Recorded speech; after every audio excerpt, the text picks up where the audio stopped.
So whenever I'm in a new city, I love to check out the local farmers markets. Seeing what's fresh and in season always inspires me to cook.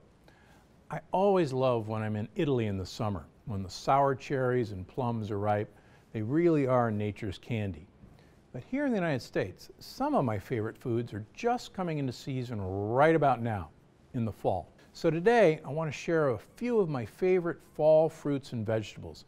Yes, fruits. But I also want to tell you about the one fall food you should avoid. First, one of the fruits, pomegranates. There's a reason they call pomegranates a superfruit. They're loaded in polyphenols. This time of year, they're everywhere, in farmers markets, in grocery stores, growing by the side of the freeway at Gundry MD headquarters. To make sure you get a good pomegranate, pick one without visible cracks and blemishes, and go for one that's heavy for its size. And when it comes time to eat those seeds, also called arils, out of the fruit, here's the simplest way to do it mess-free. So you cut it into quarters. Now you take your fingers in a bowl of water and you massage the seeds out with your fingers. The seeds will sink and the non-edible membranes will start floating. And if you look down into the bottom bowl, there's all the seeds. And that's how you do it. Then you just drain out the water and you're ready to go. Next up, perhaps the ultimate fall fruit, apples. Sure, they're available all year round, but you know what I say about fruit. Only eat it when it's in season. But with apples, knowing if they're in season can be tricky. Sure, they're only picked in the fall, at least in this country, but they're often picked unripe, kept cool for months, and gas to flash ripen them. That's not exactly the way nature intended. So how can you make sure you're getting ripe, in-season apples?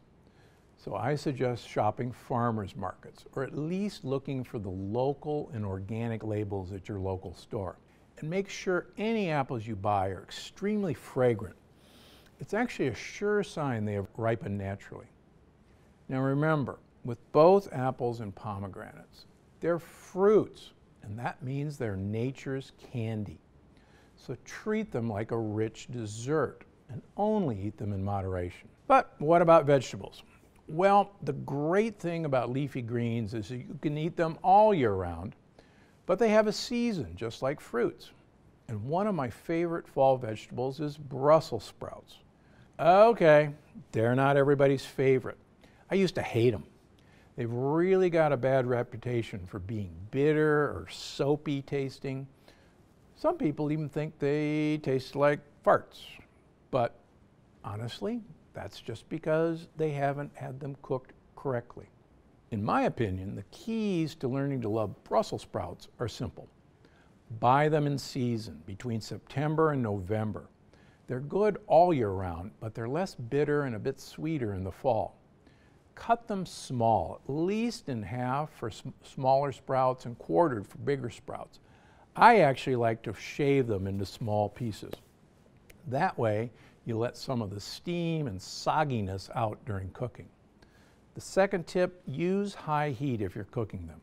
Instead of steaming or boiling Brussels sprouts, roast or sear them over high heat.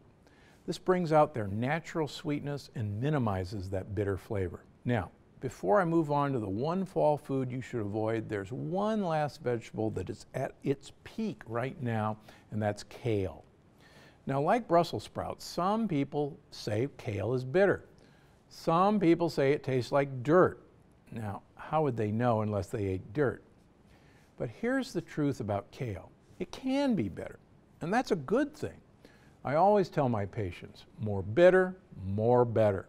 But if you want to eat kale at its least bitter, head to your local farmer's market and stock up between October and December. Kale picked in the fall, but after the first frost, if possible, is the least bitter, perfect for people still getting used to the flavor. And if you think it tastes like dirt, give it 2 or 3 rinses in cold water before drying and cooking. One more thing. If you have trouble with the bitter flavor of any vegetable, don't avoid it. Instead, try adding fat like olive oil and sweetness to balance things out. My favorite combination? extra virgin olive oil, and high-quality balsamic vinegar. It's perfect for these vegetables. And now to the one fall food you should avoid, pumpkin. Yes, that means skipping the pumpkin pie at Christmas or Thanksgiving or the pumpkin soup. But here's the thing. Pumpkin is one of those new world foods that your body doesn't know how to process. And the seeds are loaded with lectins too. Plus, most commercially available pumpkin products are loaded in sugar. So this fall, skip the pumpkin. You've got so many other delicious, healthy options instead. Why am I telling you all this? Because I'm Dr. Gundry, and I'm always looking out for you. Thanks for watching. Click the circular channel icon to subscribe and make sure you don't miss a single video. Click on the left to watch another great video, and don't forget to visit my website for more of my best tips. Because I'm Dr. Gundry, and I'm always looking out for you.